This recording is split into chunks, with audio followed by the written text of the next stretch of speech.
ఏడల ఉద్దేశించిన సంగతులు హానికరమైనవి కావు, సమాధానకరమే. అక్కడ ఆరంభించి చివరికి క్లైమాక్స్ ఏంటి? పెళ్ళి. కనుక దేవుడు ఇశ్రాయేలు పక్షాన ఉన్న గొప్ప ఉద్దేశాన్ని ఈ 5 అధ్యాయాలు యిర్మీయా ద్వారా తెలియచేసి, ఇప్పుడు బబులోన్లో ఉన్న ఇశ్రాయేలీయులందరూ యెరూషలేములోనికి, సియోను అనగా ఆ దేశములోనికి వారి స్వస్థలానికి పంపించాలని పూనుకున్నాడు. అందుకే వారు అన్నారు, మనం వెళదాం రండి, యెహోవా యుద్ధకు వెళదాం రండి. ఇప్పటిదాకా ఎవరి యుద్ధ ఉన్నారు? బబులోను రాజు దగ్గర ఉన్నారు. ఇప్పటిదాకా ఎక్కడున్నారు? బబులోన్లో ఉన్నారు. ఇప్పుడు ప్రజలందరికీ వచ్చిన సందేశం ఏంటంటే, సియోనునకును యెహోవా యుద్ధకును మనము వెళ్ళుదాము రండి. ఇప్పుడు మన సంగతి కూడా అంతే కదా. మనం ఇశ్రాయేలీయుల యొక్క జీవితాన్ని గురించి ఏదో చరిత్ర మాట్లాడుకుంటున్నాం, వెళ్ళిపోతున్నాం అనేది కాదు. మనం కూడా వాళ్ళ అడుగుజాడలో నిలబడితే అనేక పరిస్థితులను బట్టి మనం కూడా చెరలోనే ఉన్నట్టుంది.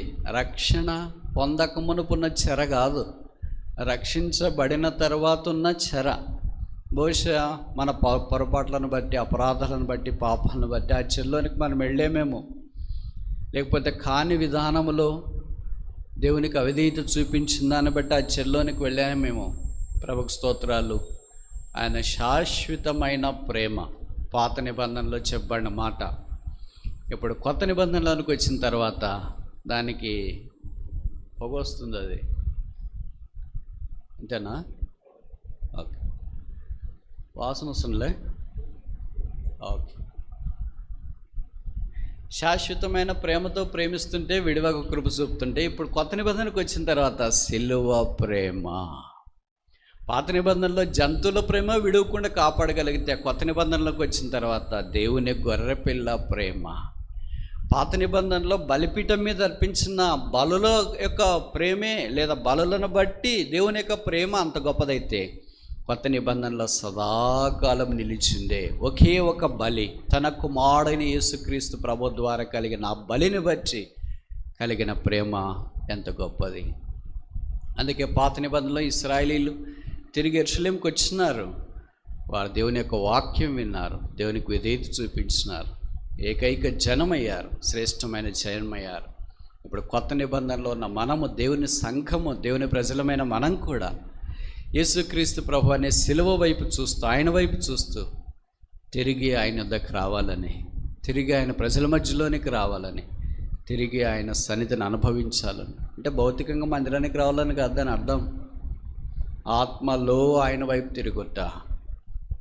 ఎవని మనస్సు నీ మీద ఆనుకొనునో వాని నీవు పూర్ణ శాంతి. ఆనుకోకుండా దూరం వెళ్ళేమేమో. తన ప్రియుని మీద ఆనుకొని అరణ్య మార్గమున వచ్చు ఈమె ఎవరు? కనుక దేవుని సంఘము ప్రభు మీద ఆనుకొని ప్రభు వైపు తిరిగి ఆయన నిలిచున్న స్థలాన్ని ప్రేమించి ఆయన కొరకు జీవించాలని ఆయన యొక్క కోరిక. ఇది ఆ పిలుపు. సియోనునకును యెహోవా యుద్ధకును వెళ్ళుదాము రండి. పరిశుద్ధాత్మ దేవుడు సహాయం చేసే కొలది ఇప్పుడు ఈ సియోను గురించి కొన్ని విషయాలు మనం కీర్తనను ఆధారం చేసుకొని చూడటానికి ప్రయత్నం చేస్తాం. ఎందుకు వారు సియోను లేదా యెరూషలేము, దేవుని పట్టణము, దేవుని నివాస స్థలానికి వెళ్ళాలనుకున్నారు? సియోను అనే మాట బైబిల్లో దాదాపు 160 పైసార్లే చెప్పబడింది. బహుశా మొదటిసారి ద్వితీయోపదేశకాండము 4వ అధ్యాయము 48వ వచనం తెలుగు బైబిల్ ప్రకారం, డిట్రానమీ చాప్టర్ 4 verse 448. ఆఖరి వర్ష నేను చదువుతా. ఆర్నోను ఏటి ధరను అరోయేరు మొదలుకొని హెర్మోనను సియోను కొండ వరకున్న అమోరీల 2 రాజుల దేశమును సియోను కొండ వరకున్న. నాకు తెలిసి మొదటిసారి ఇదే అనుకుంటా. ఆఖరిసారి ప్రకటన గ్రంథం 14వ అధ్యాయం 1వ వచనం, book of Revelation chapter 14 verse 1. మరియు నేను చూడగా ఇదిగో ఆ గొర్రెపిల్ల సియోను పర్వతం మీద నిలువబడి ఉండెను. తెలుగు బైబిల్లో 4వ అధ్యాయము ద్వితీయోపదేశకాండం మొదట సందర్భము సియోను కొండ, ఆఖరి సందర్భము సియోను పర్వతము. కనుక ఇది ఉన్నతమైన స్థలముతోనే ఆరంభించబడి ఎత్తైన స్థలంతోనే ముగించబడుతున్నట్లు వాక్యంలో మనం చూస్తాం. సో ఇప్పుడు ప్రశ్న ఏంటంటే, సియోను అనే మాట 66 పుస్తకాల బైబిల్లో ఏ పుస్తకంలో ఎక్కువసార్లు రాశారు?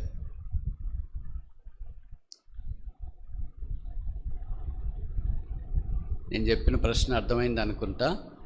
ద వర్డ్ జయోన్, సియోన్ అనే పదం బైబిల్లో ఏ పుస్తకంలో ఎక్కువసార్లు రాశారు? అమ్మా కరెక్ట్ చెప్తారు, మీరు చెప్పరు కానీ చెప్తే గన్ షాట్. కీర్తనలు. Okay, thank you so much. ఇంకా కీర్తనలో మొదటి స్థానం కాదు కానీ 2వ స్థానం. మొదటి స్థానం ఎవరంటే యెషయా గ్రంథం. యెషయాలో దాదాపు 50 సార్లు పైచిలకు రాశారు. కీర్తనలో 40 సార్లు పైచిలకు ఈ సియోన్ అనే మాట వాడబడుతూ వచ్చింది.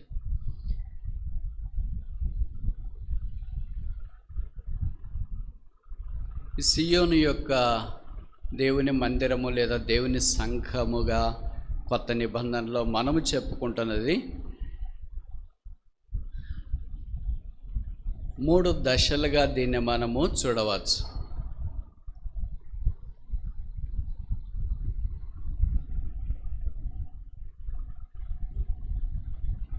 నూట 32వ కీర్తన, సామ్ 132.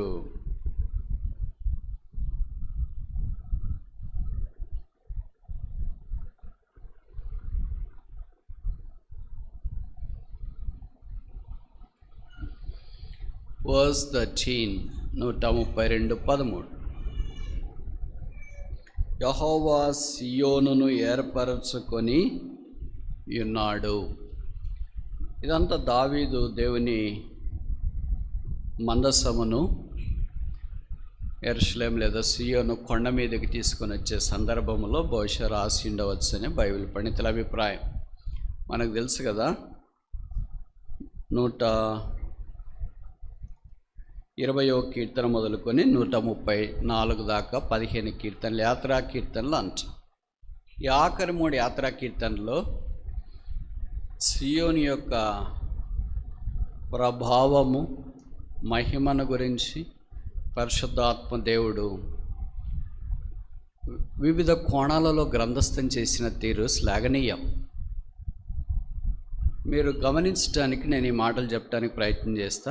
133వ కీర్తన 132వ కీర్తన ఏ జ్ఞాపకం చేస్తుందంటే, జయోన్ ద పాస్ట్, గత దినాల్లో సియోను యొక్క విషయం.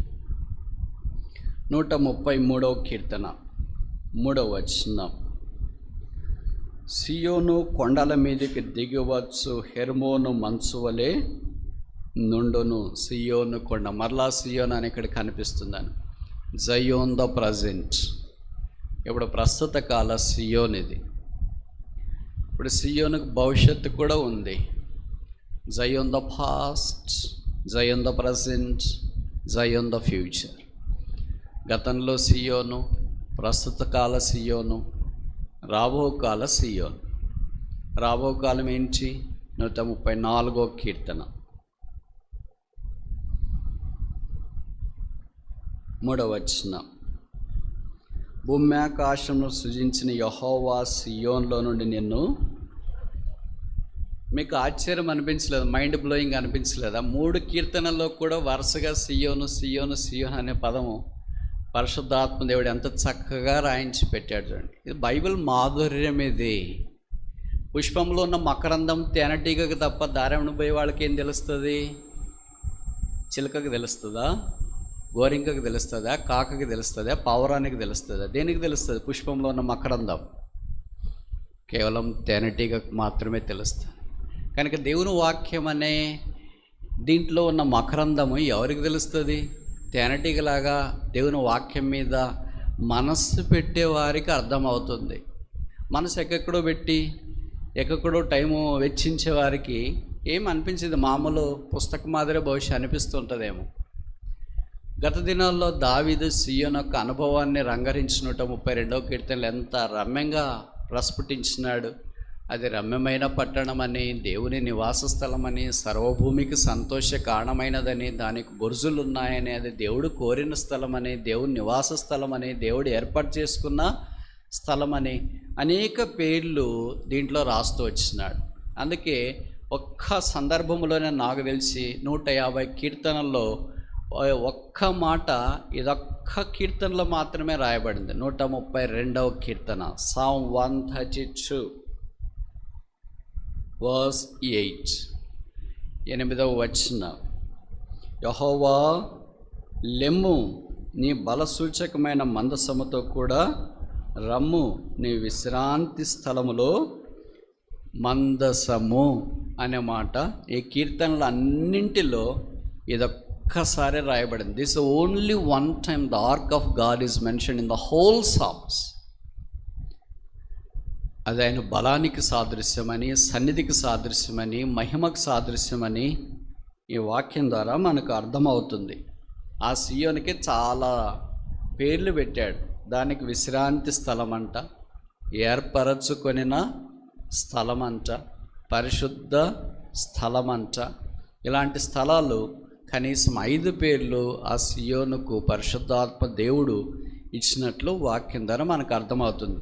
సరే, ఇప్పుడు నేను 132వ కీర్తన చెప్పట్లేదు, సియోన్ ద పాస్ట్, గత సియోను గురించి చెప్పట్లేదు, కానీ జయోన్ ద ప్రజెంట్, ప్రస్తుత సియోను గురించి ఒక 5 విషయాలు చెప్పి ముగించాలని కోరుతున్నాను.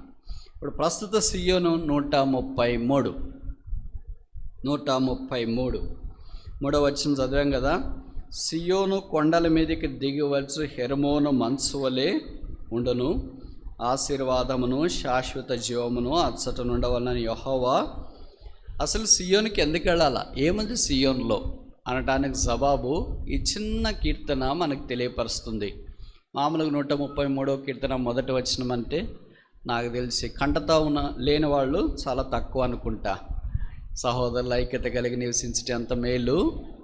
సహోదరులు అంటే బ్రాకెట్లో ఇంకో పేరు కూడా పెట్టుకోవాలి, ఏమని, సహోదరీలు అని కూడా. వాళ్ళు మాత్రం బ్రదర్స్ ఐక్యంగా ఉండాలా, సిస్టర్స్ పోట్లాడాలని కాదు దీని ఉద్దేశం. సహోదరులు బ్రాకెట్లో సహోదరీలు ఐక్యత కలిగి నివసించుట ఎంత మేలు, ఎంత మనోహరం. అది తల మీద పోయబడి అహరోను గడ్డం మీద.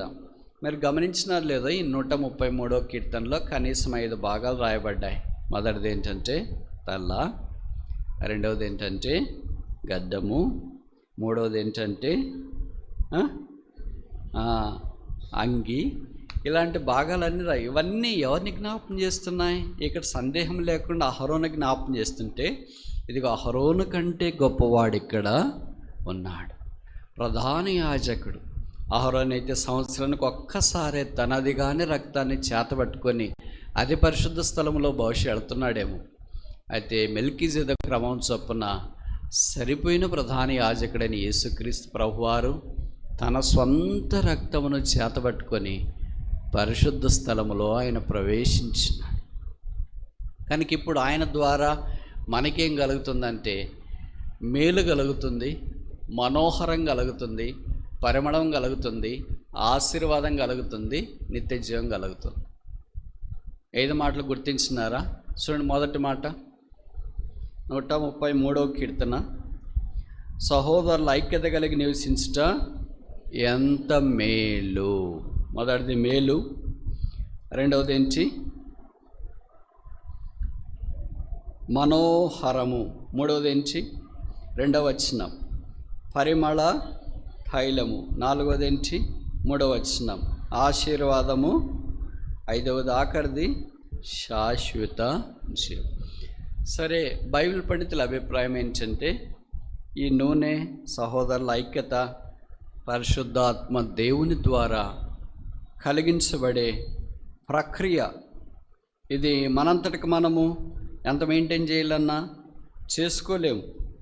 ఎందుకంటే వీలైనంత దాకా మనం దూరంగా ఉండాలని ప్రయత్నం చేస్తాం, కానీ కలిసి ఉండాలని ప్రయత్నం చేయం. అందుకే చూడండి, నిర్గమకాండం 26వ అధ్యాయం 28వ వచనం. నిర్గమకాండం 26వ అధ్యాయం 28వ వచనం. ఆ పలకల మధ్య నుండి నడిమి అడ్డకర్ర ఈ కొస నుండి ఆ కొస వరకు చేరియుండవలెను. ఇక్కడ 8 పలకలు ఉంటాయి. ఒక్కొక్క పలకను అంతటినీ జాయిన్ చేసేది ఎవరు? ఇక్కడ రాశారు కదా, మధ్య నుండి నడిమి అడ్డకర్ర. ఈ అడ్డకర్ర వెళ్ళి 8 పలకలను అలాగే కలుపుతూ వస్తుంది. ఈ అడ్డకర్రే పరిశుద్ధాత్మ దేవునికి పోలిక. ఈ 8 కలిసి ఉండాలంటే అడ్డకర్ర ఉండాలా, లేకపోతే ఇవన్నీ కలిసి ఉండలేవు. ఇదే ఐక్యతను జ్ఞాపకం చేస్తుంది. యోబు గ్రంథంలో ఒక మాట చెప్పబడింది. యోబు 41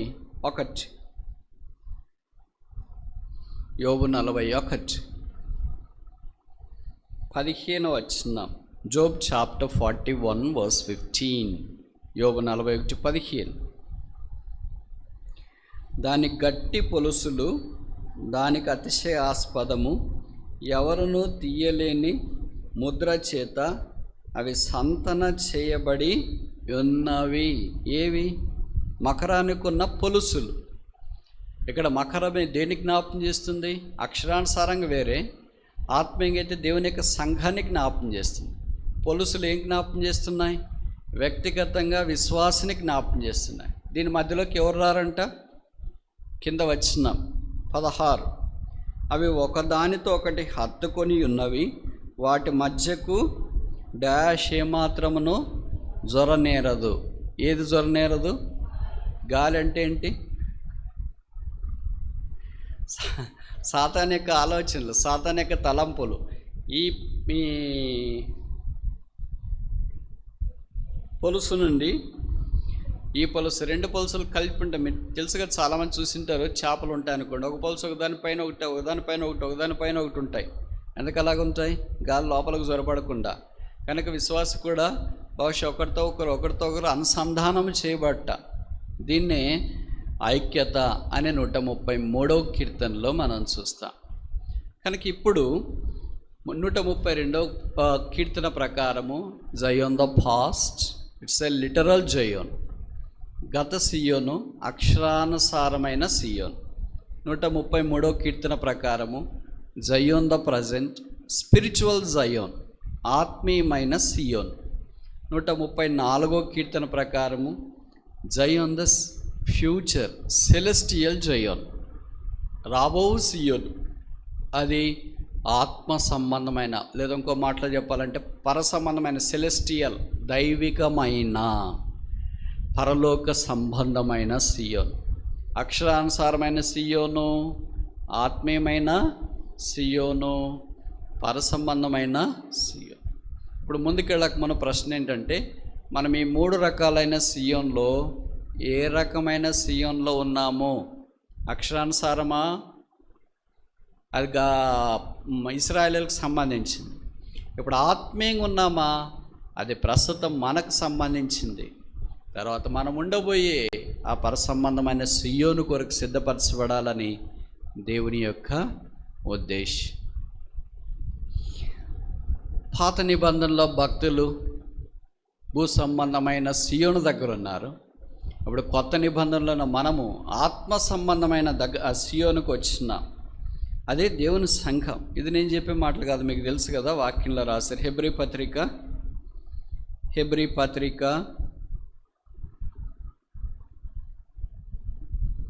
12వ అధ్యాయము 22వ వచనం. Hebrew chapter 12 verse 22. హెబ్రీ 12:22. ఇప్పుడైతే సియోనను కొండకును జీవముగల దేవుని పట్టణమునకును, అనగా పరలోకపు యెరూషలేమునకును, వేవేల దేవదూతల యొద్దకును, పరలోకమందు వ్రాయబడిన జ్యేష్ఠుల సంఘమునకును మీరు, ఇంకా చాలా విషయాలు రాశారు, వచ్చి ఉన్నారు. ఇప్పుడైతే సియోను కొండ. ఇంతకుముందు అయితే అక్కడ పైన ఇంకొక కొండ రాశారు. ఏంటది? సీనాయి కొండ, మోషేకు దర్శనం కలిగిన కొండ. అది భయంకరమైన స్థలము. ఎందుకంటే ఎవరు తాళలేరు, ఎవరు అక్కడికి వెళ్ళలేరు.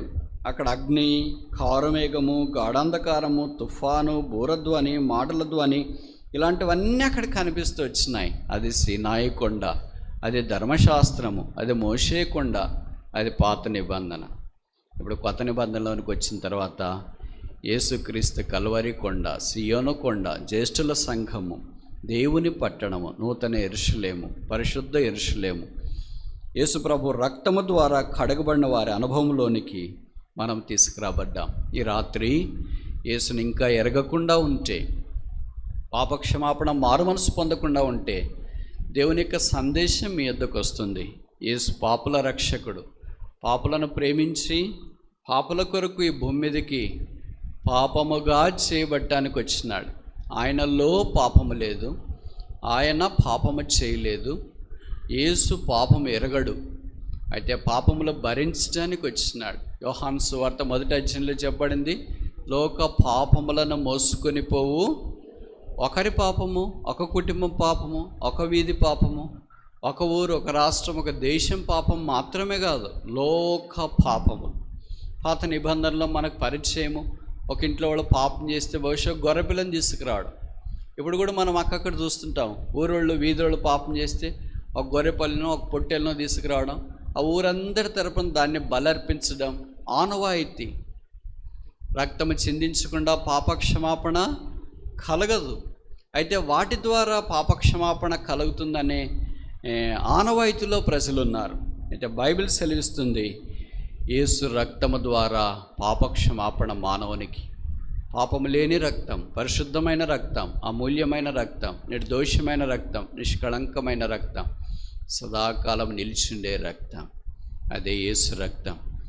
యోహాను రాసిన 3వ పత్రిక 1వ అధ్యాయం 7వ వచనంలో, యేసు రక్తము ప్రతి పాపము నుండి మనల్ని కడిగి పవిత్రులుగా చేయింది. ఈ రాత్రి నువ్వు ఇక్కడ కూర్చుని దేవుని వాక్యం వింటున్నా, లేదా ఆన్లైన్లో వింటున్నా, యేసు ప్రభు రక్త పూట దగ్గరికి వచ్చినావా? పాపక్షమాపణ పొందినావా? మారు మనసు పొందినావా? యేసు ప్రభువుకి నీ హృదయంలో స్థానం ఇచ్చినావా? యేసు నీవు అంగీకరించినావా? చెప్పన సఖ్యమును మహిమయుక్తమైన సంతోషం నీ హృదయంలోనికి వచ్చిందా? పాపాలు క్షమించబడ్డాయా? జీవితం మార్చబడిందా? ఈ లోకాన్ని విడిచిపెడితే పరలోక రాజ్యంలో ప్రవేశిస్తావనే నిరీక్షణ కలిగి ఉన్నావా? అలాగైతే ప్రభుకు స్తోత్రాలు. ఒకవేళ అదే లేకపోతే ఆలస్యం చేయొద్దు. లోకమంతా ఎలాగ తల్లడిల్లిపోతుందో చూస్తున్నావు కదా. కరోనా ఒక చిన్న వైరస్ ద్వారా ప్రపంచమే తలకిందులైపోతుంది. డబ్బున్నా లేకపోయినా, పేదలైనా, ధనవంతులైనా, రాజకీయ నాయకులైనా, సామాన్యులైనా, గొప్పవాళ్ళైనా, ఏ వ్యక్తికి పక్షపాతం లేనట్లుగా ఈ కరోనా తాండవం ఆడుతుంది. ఎంత నిష్ఠ కలిగి జాగ్రత్తలతో ఉంటున్న పెద్ద వాళ్ళకి, ఇంతకుముందు అమెరికా ప్రెసిడెంట్ వైట్ హౌస్లో ఉన్న డొనాల్డ్ ట్రంప్తో మొదలుకొని రైల్వే స్టేషన్లో ఫుట్పాత్లో పడుకుంటున్న సామాన్యమైన వారి దాకా అందరినీ తాకిపోయింది. దానికి ఏం మినహాయింపు లేదు. కొంతమంది మంత్రులకు, ప్రధానమంత్రులకు, ముఖ్యమంత్రులకు, గవర్నర్ లాంటి వాళ్ళకి ఒకసారి కాదు 2 సార్లు కూడా వచ్చింది. వాళ్ళకంటే నీట్గా ఉంటామా? వాళ్ళకంటే క్లీన్గా ఉంటామా? వాళ్ళకంటే జాగ్రత్తగా ఉంటామా? వాళ్ళకంటే హైజీనిక్గా ఉంచామా? అయితే దేవుడు తన కృపా సమృద్ధిని బట్టి ఆయుష్ ఇచ్చినాడు, పొడిగించినాడు, అవకాశం ఇచ్చినాడు. ఆయన ఎరగటానికేమో, పాపక్షమాపణ పొందటానికేమో, మారమనసు పొందటానికేమో ఎన్ని ఉపద్రవాలు, అల్లకల్లోలలో నీ చుట్టూ జరుగుతున్నా నీ హృదయం కదిలించబడకపోతే, ఒకవేళ యేసుని ఎరగకుండా ఈ లోకాన్ని విడిచిపెట్టే పరిస్థితి నీకు దాపరిస్తే, నరకంలో వెళితే అగ్ని ఆరదు, పురుగు చావదు, వేదనకరమైన స్థలం. దాని నుండి తప్పించుకోలేని ప్రభువు నిన్ను కోరుతున్నాడు. ఈ రాత్రి ప్రభుని యేసునందు విశ్వాసం ఉంచుము, అప్పుడు నీవును నీ ఇంటి వారును రక్షింపబడదురు. ఒకవేళ ఈ లోకాన్ని విడిచిపెడితే దేవునితో ఉంటావనే శివప్రదమైన నిరీక్షణ కలిగి ఆయన కొరకు ఈ భూమి మీద జీవించడానికి అవకాశం ఉంది. ఈ రక్షణ వద్దా? ఈ శాశ్వత ప్రేమ వద్దా?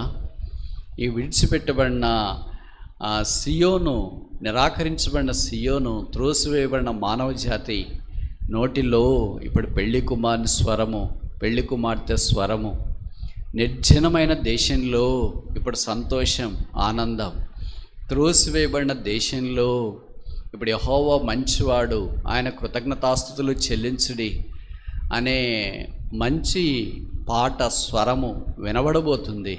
అది వ్యక్తిగతంగా నీ జీవితంలో, కుటుంబంగా నీ జీవితంలో చేరి వచ్చిన అందరి జీవితాల్లో దేవుడు అలాగ చేయాలని కోరుతున్నాడు. ఇది యేసుప్రభు శిలువ ద్వారా సాధ్యం, పాత నిబంధనలో వాగ్దానం ద్వారా సాధ్యం చేశాడు. Through the covenant and the promises. కొత్త నిబంధన అయిన యేసుప్రభు రక్తం ద్వారా ఇది సాధ్యమవుతుంది. యేసునందు విశ్వాసం ఉంచు, అప్పుడు నీవును నీ ఇంటి వారును రక్షణ పొందెదరు. రక్షణ పొందిన మనం ప్రస్తుత సియోన్ అనే దేవుని సంఘము కొరకులో ఉంటూ ఆయన రాకడ కొరకు ఎదురు చూస్తున్న మనం రాబోయే సియోన్లో మనం ప్రవేశించబోతున్నాం. అదే మన నిరీక్షణ. ఎలాంటి వాళ్ళంట వాళ్ళు? 134వ కీర్తన 2వ వచనం, 134 Psalm 134:2 లేదా మొదటి వచనం కూడా చదువుతాం. యెహోవా సేవకులారా, యెహోవా మందిరంలో రాత్రి నిల్చుండే వాళ్ళారా, మీరందరూ యెహోవా మందిరంలో రాత్రి నిల్చుండే వాళ్ళారా. ఏంటి, పగలు నిల్చున్నోళ్ళు కాదా? రాత్రి నిల్చున్నోళ్ళే చేయాలా? రాత్రి నిల్చున్నోళ్ళు అంటే అర్థం ఏంటి? మందిరంలోనే పడుకొని మందిరంలోనే ఉన్నోళ్ళనా? నేను అలాగ అనుకోవట్లేదు. నేను 2 రకాలుగా అనుకుంటున్నా. మొదటిది ఏంటంటే, పగలు నిల్చుండే వాళ్ళని అర్థం ఏంటంటే, పగలు సౌకర్యానికి ప్రతీక. వాతావరణం అంతా బాగుంది, పరిస్థితులన్నీ బాగున్నాయి, నెలకి జీతం వస్తుంది, ఆలస్యం కాకుండా పంట పొలాలన్నీ వచ్చేస్తున్నాయి, చేపల చెరువులు రొయ్యల చెరువులు పుష్టిగా పండుతున్నాయి, పిల్లలు వయసుకు వచ్చిన వెంటనే పెళ్ళిళ్ళు, సెటిల్మెంట్స్, వారికి పిల్లలు, మనవరాళ్ళు అన్నీ చక్కగా జరిగిపోతున్నాయి. దీన్నే మనం అంటాము క్రిస్టియన్ కంఫర్ట్ జోన్.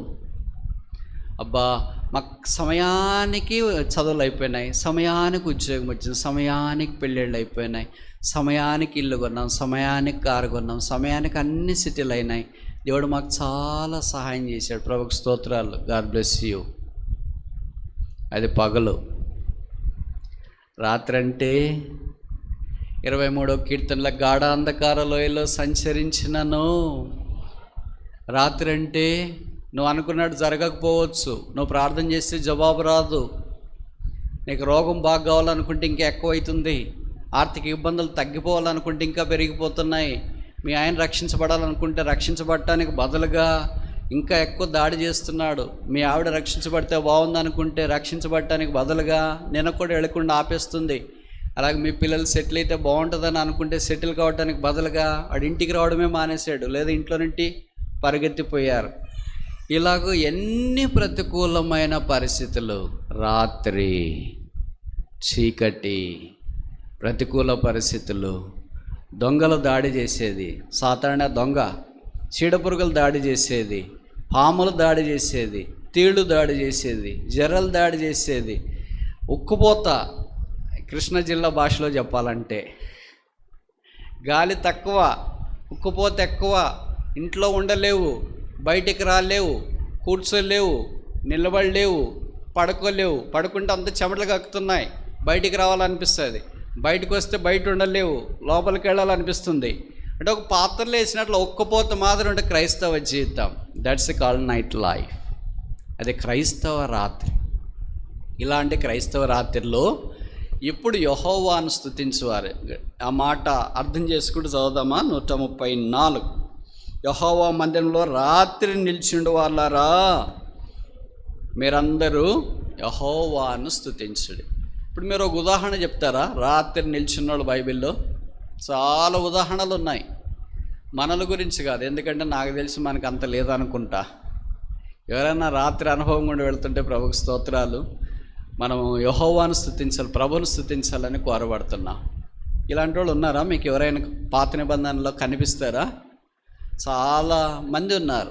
దాంట్లో ఒక్కడు మనకు అందరికి బాగా పరిచయం, యోబు.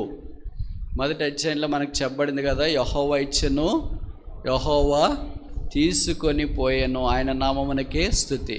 అంత ఆయనకి రాత్రి పిల్లలు పోయారు, తర్వాత ఏంటి, ఉన్న ఆస్తి పోయింది, పేరు ప్రఖ్యాతులు, ఆరోగ్యం అన్నీ పోయినా కూడా యెహోవాను స్తుతించగలుగుతున్నాడు. ఇది భవిష్యత్తు సియోను యొక్క అనుభవాన్ని మనకిచ్చే జ్ఞాపకం చేస్తుంది. ఈ రాత్రి మనం పగల క్రైస్తవులా రాత్రి క్రైస్తవులా అనే ప్రశ్న ఉద్భవిస్తుంది. రాబో సియోను కొరకు కనిపెట్టుకునిన్నవారు, ఎదురు చూస్తున్నవారు, వారు పగల క్రైస్తవులు మాత్రమే కాదు, రాత్రి వచ్చినా రాని, కష్టాలు వచ్చినా రాని, ఇబ్బందులు వచ్చినా రాని, అవమానాలు వచ్చినా రాని, మనిషి కనపడ్డు, మా ఆయన కనిపించట్లేదు, మా ఆవిడ కనిపించట్లేదు, మా పిల్లలు కనిపించట్లేదు, ఎవరికి చీకటంతా అలముకొని రాని, నేను ప్రభువును స్తుతించెదను అని ఎవరు చెప్పగలుగుతున్నారు? వారు సియోను యొక్క భవిష్యత్ అనుభవంలోనికి రాగలుగుతున్నారు. ఇప్పుడు ముందుకెళ్ళక మునుపు మనం 132వ కీర్తన గత సియోన్లో ఉన్నామా? 133వ కీర్తన ప్రస్తుత సియోన్లో ఉన్నామా? 134వ కీర్తన రాబో సియోన్లో ఉన్నామా? అసలు మనం సియోన్ అనేది మనం ఉండేది బైబిల్లో లేదా? మీకు అనుమానం రావచ్చు, అసలు మీరు ఎందుకు ఈ టాపిక్ తీసుకున్నారు బ్రదర్ అని. నేనేం తీసుకోలేదు ఈ టాపిక్, నాకు తెలియని కూడా తెలియదు. ఇప్పుడు నేను సాయంకాలం వచ్చిన తర్వాత బ్రదర్స్ని అడిగిన, ఏంటి హ్యాండ్ బిల్ ఏం కొట్టినారా అది ఇదంటే వాళ్ళు సాఫ్ట్ కాపీ చూపించినారు, ఎదుగా ఈ వాక్యం చేసినారు అని. కనుక ఇన్స్టెంట్గా ఈ మాటలు చెప్పడానికి పూనుకున్నాం అంతే. ఇది నేను ఇచ్చిన టాపిక్ కాదు, నేను ఈ టాపిక్ని తీసుకోలేదు స్వతహాగా. ఇది స్థానిక సంఘం యొక్క భారం. సియోనుకును యెహోవా యుద్ధకును వెళ్ళుదము రండి. ఈ సియోనును గురించి ఇప్పుడు మనం ఆలోచించడానికి పూనుకున్నాం. 133వ కీర్తన ప్రకారము సియోను యొక్క ఐక్యత అంటే ప్రస్తుత సియోను పరిశుద్ధాత్మ దేవుని ద్వారే నడిపించబడాలి. అందుకే ఐక్యత కలిగించేది పరిశుద్ధాత్మ దేవుడు కదా. మనం ఐక్యత కలిగించుకోలేం కదా. మనం ఏదైనా కలిగించుకోవాలనుకుంటే అనైక్యతే వస్తుంది. కొంతమంది అలాంటి వాళ్ళు ఉంటారు, వాళ్ళు ఎక్కడికి పంపించినా మంచి చేసి వస్తారని పంపిస్తే మంచి చేయకపోగా బాగా చేయలేనంత చెడుపు చేసి వచ్చేవాళ్ళు ఉంటారు. They are not problem shooters, they are troublemakers. కొంతమంది ప్రాబ్లం షూటర్స్ ఉంటారంటే ఎక్కడైనా ఒక సమస్య ఉంటే ఆ బ్రదర్నో ఆ సిస్టర్నో పంపిస్తే వాళ్ళు వెళ్ళి ఆ సమస్యను ప్రభు నామంలో చక్కగా పరిష్కరించి వచ్చేవాళ్ళు. అప్పుడు దినాల్లో ఇప్పుడు తక్కువైపోయారు అనుకో. ఇప్పుడు ఉండేవాళ్ళంతా ప్రాబ్లం క్రియేటర్స్. అక్కడ ఏం ప్రాబ్లం లేదని ఈ బ్రదర్ని పంపిస్తే ఈయన వెళ్ళి అక్కడ ప్రాబ్లం క్రియేట్ చేయించి వచ్చేవాళ్ళు ఉన్నారు. అలాంటి వాళ్ళు చాలామంది ఉన్నారు. నాకంటే మీకు ఇంకా ఎక్కువ మంది తెలుసు అనుకుంటే అలాంటి వాళ్ళు. వాళ్ళంతా ప్రభు యొక్క సియోను అనుభవంలోనికి రాలేదు. పరిశుద్ధాత్మ ద్వారా పైనుండి కుమ్మరించబడుతున్న మనసు దగ్గరికి, ఆ మేలు దగ్గరికి, మనోహరమైన స్థితి దగ్గరికి, పరిమళ తైలం దగ్గరికి, ఆశీర్వాదం దగ్గరికి, శాశ్వత జీవం దగ్గరికి వాళ్ళు రాలేదు. వాళ్ళు ఎక్కడో దూరంగా ఉండిపోయారు. అలాస్, ఇట్స్ వెరీ పిటిబుల్ కండిషన్. ఎవరు వస్తారు మరి? సహోదరుల ఐక్యత కొరకు ప్రయాసపడేవారు. దేవుడితో నా సంబంధం ఎలాగుందో నాకు స్థానిక సంఘంతో కూడా అంతే సంబంధం. అంటే ఎత్తు ఎంత ఉందో పొడవు కూడా అంతే. నేను చెప్పే మాటలు అర్థమవుతున్నాయి కదా మీకు? నాకు దేవుడితో ఎంత సంబంధం ఉందో నాకు స్థానిక విశ్వాసులతో కూడా అంతే సంబంధం. నాకు దేవుడితో సంబంధం ఉంది అని చెప్పుకుంటున్నారు, కానీ దేవుని ప్రజలతో వారికి అలాంటి దైవిక సంబంధం లేదు. దీన్నే పాత నిబంధనలో ఒక పదం వాడారు. 5 సందర్భాల్లో కనిపిస్తాయి. తొందరగా చెప్పి ముగించమంటారా? చూపించి ముగిస్తాను. మొదటిది నిర్గమాకాండం.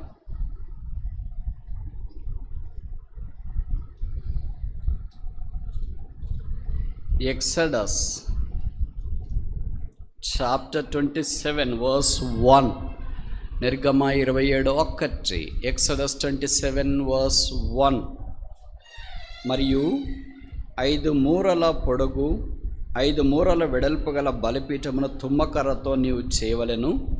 ఆ బలిపీఠము సత్సౌకముగా ఉండవలను. ఈ మాట ఆలకించండి. సత్సౌకము, 4 స్క్వేర్ అంటే అర్థం ఏంటి? పొడవెంతుందో ఎత్తు కూడా అంతే ఉంటుంది అని అర్థం. అంటే దేవుడితో నాకు సంబంధం ఎంతుందో దేవుని ప్రజలతో కూడా అలాంటి దైవికమైన సంబంధం. ఇంకో మాటలో చెప్పాలంటే దేవుని ప్రజలైన దేవుని సంఘము, సియోను, యెరూషలేము, పరిశుద్ధ పట్టణము, యేసుప్రభు రక్తం ద్వారా కడగబడిన వారితో ఎలాంటి దైవిక సాన్నిహిత్యం ఉందో దేవుడితో కూడా అంతే. సత్సౌకం అంటే ఒకటి ఎక్కువ ఒకటి తక్కువ ఉండదు, ఒక మూల ఎక్కువ ఒక మూల తక్కువ ఉండదు, ఎక్స్ యాక్సిస్ ఎక్కువ వై యాక్సిస్ తక్కువ ఉండదు. ఎక్స్ యాక్సిస్ ఎంత ఉందో వై యాక్సిస్ కూడా అంతే ఉంది. వై యాక్సిస్ దేవుడితో మనకున్న సంబంధాన్ని జ్ఞాపకం చేస్తే ఎక్స్ యాక్సిస్ స్థానిక సంఘంతో మనకు జ్ఞాపకం చేస్తుంది. ఒకటేంటో వర్టికల్, ఇంకోటి ఏంటో హారిజాంటల్గా కనిపిస్తుంది. వర్టికల్గా ఎంత ఉందో హారిజాంటల్ కూడా అంతే ఉండాలి కదా. ఎత్తు ఎంత ఉందో అలాగే పొడుగు కూడా అలాగే ఉండాలి కదా. అదే సత్సౌకాన్ని జ్ఞాపకం చేస్తుంది. ఇక్కడ మొదట సత్సౌకం దేంతో మనకు కనిపిస్తుందంటే బలిపీఠము, సిలువ దగ్గర కనిపిస్తుంది. సిలువ ద్వారా అలాంటి అనుభవంలోనికి మనం తీసుకురాబడ్డాం. అందుకే మనం దీనికి ఒక పేరు పెడదామా? ద వర్క్ ఆఫ్ రిడమ్షన్, విమోచన పని. యేసుక్రీస్తు ప్రభువారు దేవుడితో సంబంధం కలిగి ఉంచి మన కొరకై సిలువలో రక్తము కార్చి ఈ బలిపీఠం యొక్క అనుభవంలోనికి తీసుకుని వచ్చినాడు. రెండవది చూస్తామా? నిర్గమకాండం 28వ అధ్యాయం. నిర్గమకాండం 28వ అధ్యాయం 16వ వచనం. 28:16. Exodus chapter 28 verse 16. అది మడవబడి సత్సౌకముగా ఉండవలను, అది జేనెడు పొడుగు జేనెడు సత్సౌకము అంటే పొడవు ఎంత ఉందో వెడల్పు ఎంత ఉంది. జేనెడు పొడవు ఉంటే జేనెడు వెడల్పు. ఏంటిది? ఏఫోదు, దానికి సంబంధించిన రత్నాల గురించిన సంగతులు ఇక్కడ గ్రంథస్థం చేయబడినట్లు 28వ అధ్యాయం ద్వారా మనకు జ్ఞాపం చేయబడుతుంది. ఏఫోదు ఏం జ్ఞాపం చేస్తుంది? క్రొత్త వస్త్రము. పాత వస్త్రం ఒకటి కింద ధరించుకొని ఉన్నాడు, ఇప్పుడు ఏఫోదు కొత్త వస్త్రం. కనుక ఇది ఏం మనకు తెలియజేస్తుందంటే రిజరక్షన్, లైఫ్ ఆఫ్ రిజరక్షన్. యేసు ప్రభువుతో కూడా నేను పాత పెట్టబడి తిరిగి లేపబడినానంటే క్రొత్త జీవితం. అందుకే కొరింథీ పత్రికలో అపోస్తలుడైన పౌలు అన్నాడు కదా, ఎవడైనాను క్రీస్తునందున్న వాడు నూతన సృష్టి, పాత గతించును, ఇదిగో క్రొత్త వాయనం, క్రొత్త హృదయం, క్రొత్త జీవితం, క్రొత్తది. మూడోది చూస్తామా? 37వ అధ్యాయం నిర్గమకాండం 37వ అధ్యాయం 25వ వచనం. 37 verse 25. మరియు అతడు తుమ్మకరతో ధూపవేదికను చేసెను, దాని పొడగు మూరెడు, దాని వెడల్పు మూరెడు, అది సత్సౌకము. నేను చెప్పే మాట మీకు అర్థమవుతుంది అనుకుంటా. సత్సౌకము, సత్సౌకము, 4 స్క్వేర్. పొడవు ఎంత ఉందో వెడల్పు ఎంతే మనకు కనిపిస్తుంది. ఇక్కడ కనిపించేది ఏంటంటే ధూప వేదిక. ధూపం ఏ జ్ఞాపం చేస్తుంది? దేవుడితో మనకున్న సంబంధాన్ని ఇది తెలియచేస్తూ, ఇతరులతో మనకున్న సంబంధాన్ని, దేవుని ప్రజల కొరకు ప్రార్థన చేసేది జ్ఞాపం చేస్తుంది. అందుకే దీనికి ఒక పేరు పెడదాం మనం, రికన్సిలేషన్. ఎవరైతే ప్రభుతో సంబంధం లేదో వారందరినీ ప్రభు దగ్గరికి సంబంధంలోనికి తీసుకొని రావడం అంటే సోల్ విన్నింగ్, ఆత్మల రక్షణ కొరకు ప్రార్థన చేయడం, అధికారుల కొరకు, రాజుల కొరకు, ఇలాంటి వారి కొరకు ప్రార్థన చేయడం, లేదా హింసిస్తున్న వారి కొరకు ప్రార్థన చేయడం, అన్యాయం చేస్తున్న వారి కొరకు ప్రార్థన చేయడం. దేవుని సన్నిధిలో ఈ ధూపం వేసే భాగ్యము దేవుడు మనకు అనుగ్రహించిన. అందుకే మనం చేతులెత్తుట సాయంకాల నైవేద్యం వలె దేవుని సన్నిధిలో ఉండాలని ఆయన కోరిక. నా 3 విషయాలు ఇప్పుడు దాకా చూస్తున్నాం. మొదటిది ఏంటి? వర్క్ ఆఫ్ రిడమ్షన్, విమోచన పని. రెండవది ఏంటి? వర్క్ ఆఫ్ రిజరక్షన్, పునరుత్థాన కార్యము. మూడవది వర్క్ ఆఫ్ రికన్సిలేషన్, ఇతరులను ప్రభువుతో సమాధానపరిచే పరిచర్య. నాలుగవది 39వ కీర్తన 9వ వచనం. మన్నించండి, నిర్గమ 39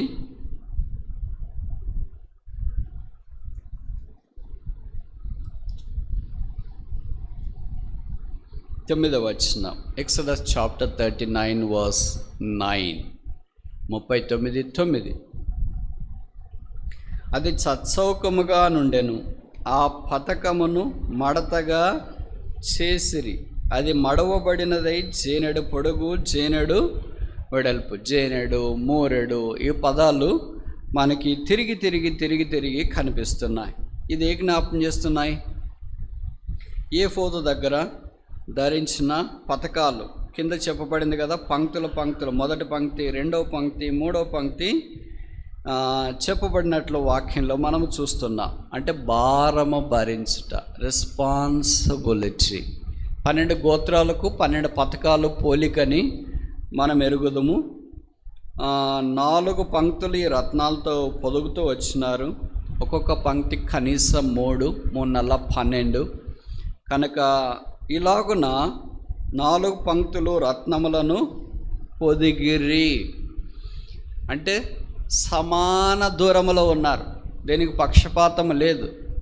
కులము, ప్రాంతము, మా కృష్ణ, మా కులము, మా వల్లే రక్షించబడినారు, మా అనేది ఏం లేదు. ఈడ ఇది ఉన్నోళ్ళు, ఈ పథకాలు ఉన్నోళ్ళు, ఇది లేనోళ్ళు కులము పట్టుకొని మా ప్రాంతం అని, మావాడని, మాకు సంబంధించిందని, మా అని అంటున్నా వాళ్ళు ఈ పథకంలోకి రాలేదు. ఎందుకంటే ఇక్కడ తగిలించుకునే పథకాలు అన్నీ సమాన దూరంలో ఉంటాయి. ఒకటి ఎక్కువ, ఒకటి తక్కువ, ఒకటి పక్కన, ఒకటి చిన్నగా, ఒకటి పొడవు, అట్లా ఉండదు. పక్షపాతం లేదు.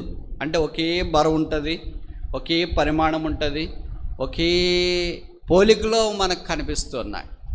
అలాంటి బాధ్యత, హెచ్చు తగ్గలు లేకుండా, పక్షపాతం లేకుండా దేవుని పరిచయం చేసే భాగ్యము దేవుడు అనుగ్రహించినాడు. ఇది రెస్పాన్సిబిలిటీ.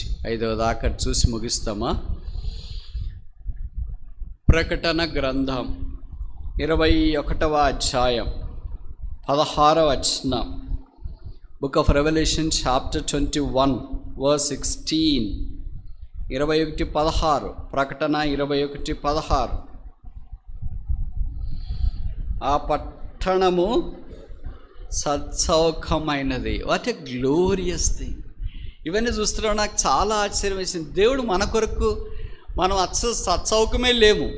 ఈ మాట చెప్తే కాదంటారా? ఎంత మాధుర్యమైన దేవుని వాక్యం. సత్సౌఖం అంటే దేవుడితో ఆత్మీయంగా ఎలాగున్నామో భౌతికంగా కూడా అలాగే ఉంటామా? అట్లా ఉన్నాం. మంది అంతా ఏదైనా ఒకటి ఎక్కువ ఉంటుంది, ఒకటి తక్కువ ఉంటుంది. ఎడ్డం అంటే తెడ్డం అంటాం, దైవికమని ఒకళ్ళు అంటే, శరీరం అని ఒకళ్ళు అంటాం, ఆత్మీయతని ఒకళ్ళు అంటే, లోకమని ఒకళ్ళు అంటాం, పరలోకమని ఒకళ్ళు అంటే, భూలోకమని ఒకళ్ళు అంటాం. దేవుడితో పాటు ఏర్పాట్లోనికి మనం రావాలంటే కాదని మనం అనుకుంటాం. కానీ దేవుడు మన కొరకే ఏర్పాటు చేసిన పట్టణం. ఇవన్నీ సత్సౌకం ఉంటే, ఇప్పుడు సత్సౌకం గల పట్టణంలో మనం ప్రవేశించిన ఈ భౌతికమైన సియోను ఒకసారి విడిచిపెడతాం. మీరు పొలంలో చాలా అందంగా, చక్కగా, గొప్పది, ఘనంగా కట్టిన ప్రభుకు స్తోత్రాలు. అయితే ఒక దినాన మనం ఈ సియోను విడిచిపెట్టి పరమైన సియోను, నిలిచుండే సియోను, జ్యేష్ఠుల సంఘం, సత్సౌకమైన పట్టణం, ఆ యెరూషలేము, దేవుని మహిముండే ఆ స్థలంలో మనం ఉండబోతున్నాం. దేవుడు దాని కొరకే మనల్ని జ్ఞాపకం చేసుకుంటున్నాడు. Work of రూలర్షిప్. దేవునితో పాటు ఏలే భాగ్యంలోనికి మనం తీసుకురాబడుతున్నాం.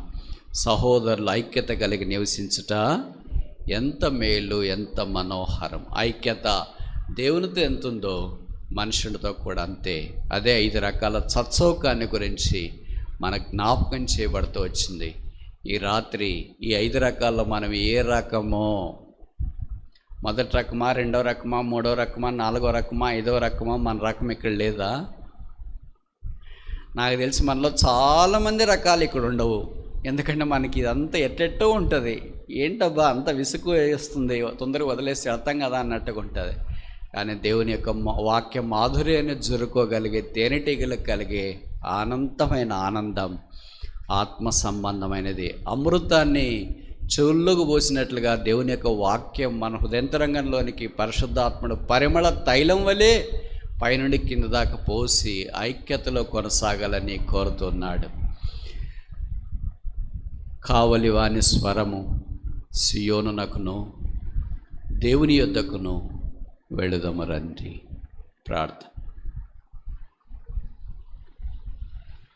ప్రార్థన చేసుకుందాం. సౌడు వరప్రసాద్ ఇబ్రహీంపట్నం ప్రార్థన చేయండి.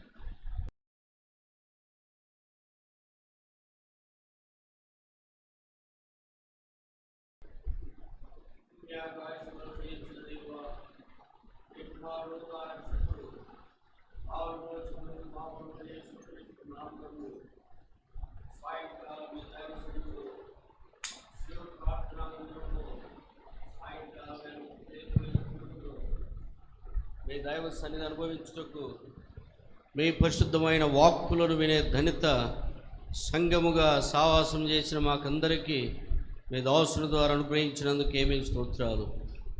మా వినికిల్లోనికి అనేకమైన సంగతులు తీసుకొచ్చారు. వాటిని మీ ఆత్మచేత మేము అనుభవించున్నట్లు వాటిని నెమరవేయుటకు మాకు సాయం చేయండి. మరి సంగతులు అర్థం చేసుకున్నటకు మీ ఆత్మ యొక్క సహాయం మాకు దయచేయమని ప్రార్థన చేస్తున్నాం. మరి నాటి సియోను, నేటి సియోను, మరి భవిష్యత్తులో ఉండనైన సియోను విషయమై ఎన్నో సంగతులు మా వినికిల్లోనికి తీసుకొచ్చారు. ప్రభువా, ఈ భయంకరమైన దినాల్లో పెళ్లి కుమారుని, పెళ్లి కుమార్తె యొక్క స్వరము, మరి గొర్రెపిల్ల వివాహోత్సవంలో మేము పాలు పొందాలని ఆ పరమ యెరూషలేములో మా కొరకు నిర్ణయించిన ఆ గొర్రెపిల్ల వివాహోత్సవ సమయాన్ని బట్టి మీ కృతజ్ఞతాస్తుతులు చెల్లిస్తున్నాము. ఇలా తండ్రి, ఎన్ని సంగతులు మా వినికిల్లోనికి తీసుకొచ్చారు. సియోను యొక్క అనుభవంలో మేము జీవించుటకై ఇంకా మాకు సాయం చేయండి. దేవా, మేము ఐక్యంగా ఉండాలన్న విషయాన్ని ఎంతో తేటగా ఐక్యతలో ఉండే ఆత్మ సంబంధమైన ఆశీర్వాదాలు పొందుటకై పాత్రలుగా చేయండి. స్వాభావికంగా మేము ఎలాంటి వారమో, ఎలాంటి ప్రజల మధ్య ఉంటున్నామో, ఎలాంటి పరిస్థితులు ఎదుర్కొంటున్నామో మీరు ఎరిగిన దేవుడు కనుక ఆత్మ కలిగించే ఐక్యతను, మరి సమాధానము కలిగి జీవించడంలో మేము పాటుపడుటకు సాయం చేయమని ప్రార్థన చేస్తున్నాము. మరి శత్రువు యొక్క ఆటంకములను, భేదములను, శత్రువు చేసే పున్నాగములను, తంత్రములను మేము ఎదుర్కొని ఆత్మ కలిగించే ఐక్యతలో జీవించుటకు మాకు సాయం చేయమని ప్రార్థన చేస్తున్నాము. మీరెంతైనా నమ్మదైన దేవుడవు, ఆశ్చర్యకరంగా మమ్మల్ని విమోచించారు, గొప్ప రక్షణ మాకు అనుగ్రహించారు.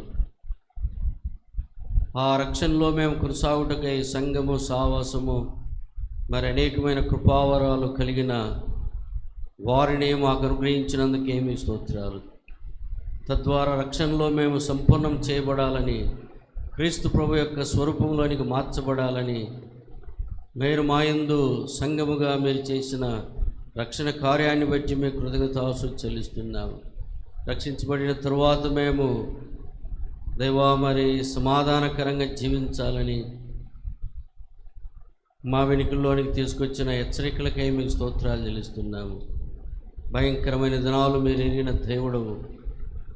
మరి పునరుత్థానం యొక్క శక్తితో జీవించుటకై మాకు సాయం చేయండి దేవా. మరి మీ నమ్మకత్వానికి మీకు స్తుతులు, స్తోత్రాలు చెల్లిస్తున్నాము. మరి మాకు తండ్రి మరి ఎంతో రెస్పాన్సిబిలిటీస్ ఇచ్చావు. మరి విశ్వాసులముగా మా బాధ్యతలు మేము ఎరిగి సంఘము క్షేమాభివృద్ధి చెందుటకై సాపాటి విశ్వాసులు మరి సచ్చౌకము కలిగి జీవించుటకై కావలసిన హెచ్చరికలు ఇచ్చినందుకు ఏమీ స్తోత్రాలు. కనుక ఈ దినము ప్రభువా విన్న మేమందరము మరి అన్ని విషయాల్లో ఎంతో జాగ్రత్త కలిగి మీకు తగినట్లుగా, మీ రాజ్యానికి తగినట్లుగా, మీ వాక్యానుసారంగా జీవించుటగా ఇంకా మాకు నేర్పించండి. మా బలహీనతలు, తుట్టుబాట్లు తొలగించి మీ ఆత్మ యొక్క నడిపింపులో మీ కొరకు జీవించుటకే మాకు నేర్పించండి. శత్రువుకు చోటు లేకుండా దేవా మీ కొరకు పాటుపట్టుకు మాకు సాయం చేయండి. రేపు ఆదివారం కొరకు కూడా మమ్మల్ని మరి స్థానిక సంఘాన్ని ఏమి సిద్ధపరచండి. మరి మీ దాసుని ఎంతో ప్రయాసతో తీసుకొచ్చారు, సంఘం ఎంతో ప్రార్థన చేశారు. మీ దాసుని కూడా మీ ఆత్మతో అభిషేకించి రేపటి దినం కూడా పరిచయలో వాడుకోమని ప్రార్థన చేస్తున్నాం. కావాల్సిన ఆరోగ్యాన్ని మీరు అనుగ్రహించండి. మరి కరోనా టైంలో ఒక్కొక్కరిని ప్రత్యేకంగా మీ బలిష్టమైన ఆరోగ్యకరమైన రెక్కల కింద కాపాడండి. మాకు అనుగ్రహించిన శ్రేష్టకరమైన సన్నిధి సావాసాన్ని బట్టి, మేము మెల్లని మధురమైన స్వరాన్ని బట్టి మీ కృతజ్ఞతాసు చెల్లిస్తూ యేసు ప్రభు నామమున స్తుతించి వేడుకుంటున్నాము తండ్రి. ఆమేన్.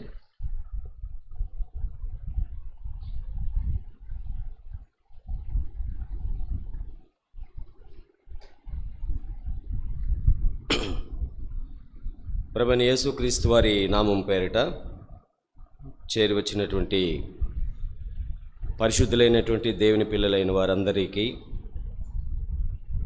శుభాభివందనాలు తెలియపరుస్తూ ఉంటున్నాము. ఈ సియోను సంఘ పరిశుద్ధులు గడిచిన సంవత్సర కాలంలో పాండమిక్ సిచ్యువేషన్లో సైతము యానివర్సరీ మీటింగ్ సందర్భంలో మరి జయరాజ్ అన్నను ఆహ్వానించాలని ఎంతో ఆశతో అపేక్షించినటువంటి వారమై ఉన్నాం. కానీ గడిచిన సంవత్సర కాలంలో అది వాయిదా పడుతూ వచ్చింది. ప్రభు కృపచూపి మరలా పట్టువేడక దేవుని ఏర్పాటులో ఘనమైన పరిచర్య ఈ అంత్య దినాలలో దేవుని మహిమార్థం నిమిత్తమై, దేవుని పిల్లల కొరకు అవసరమైనటువంటి వర్తమాల నిమిత్తమై మరలా ప్రార్థన చేస్తూ వచ్చాము. ప్రభు కృపను బట్టి సంఘ యొక్క ప్రార్థనను దేవుడు మన్నించి అలాగన జయరాజ్ అన్నకు ఆయనకు కృపనిచ్చారు. అలాగనే మరి కర్మేలు దైవజనులు జోసఫన్న కూడా అందుకు ప్రేమపూర్వకంగా అనుమతించి ఈ పరిచర్య జరిగించబడేదాని కొరకై ఈ దినము ఇలాగున దేవుని సముఖంలో, దేవుని మందిరావణంలో మనం కూడి రావటం ఎంతో ముదాభావమైనటువంటి ఏర్పాటని ఎంతో సంతోషిస్తుంటున్నాం.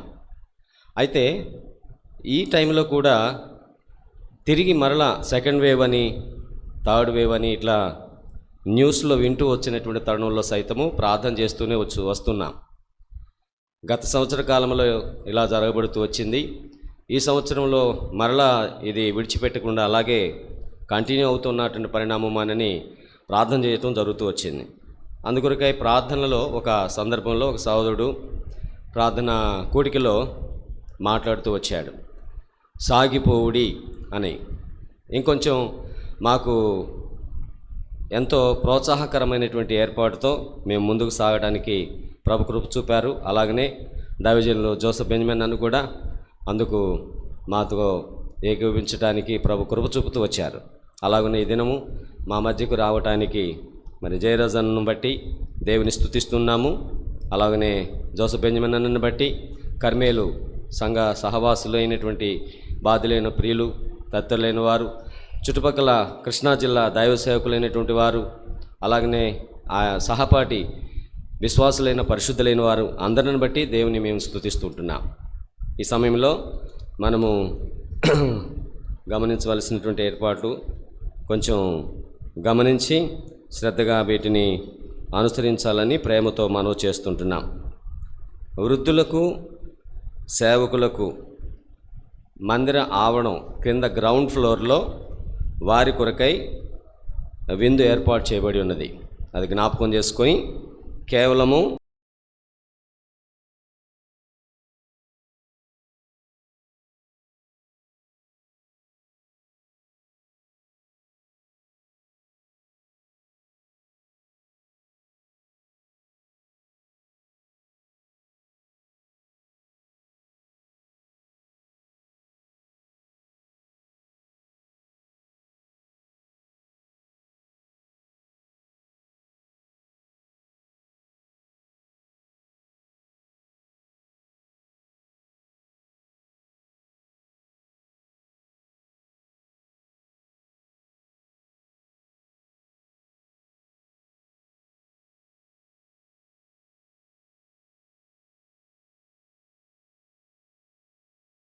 క్రీస్తు కృప, తండ్రిని దేవుని యొక్క ప్రేమ, పరిశుద్ధాత్మ యొక్క సహవాసం మనకందరికి నిరంతరము తోడుగా ఉండనుగాక. ఆమేన్.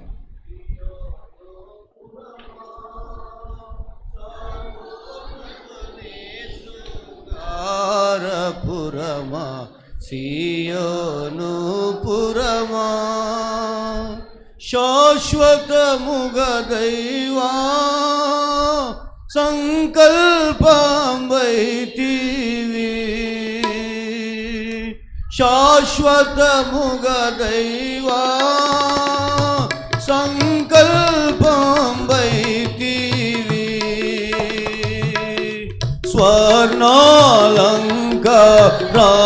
స్వర్ణాలంకారాసియోను తము నీదే మౌల్యము సియోను పురమా సర్వోన్నతుని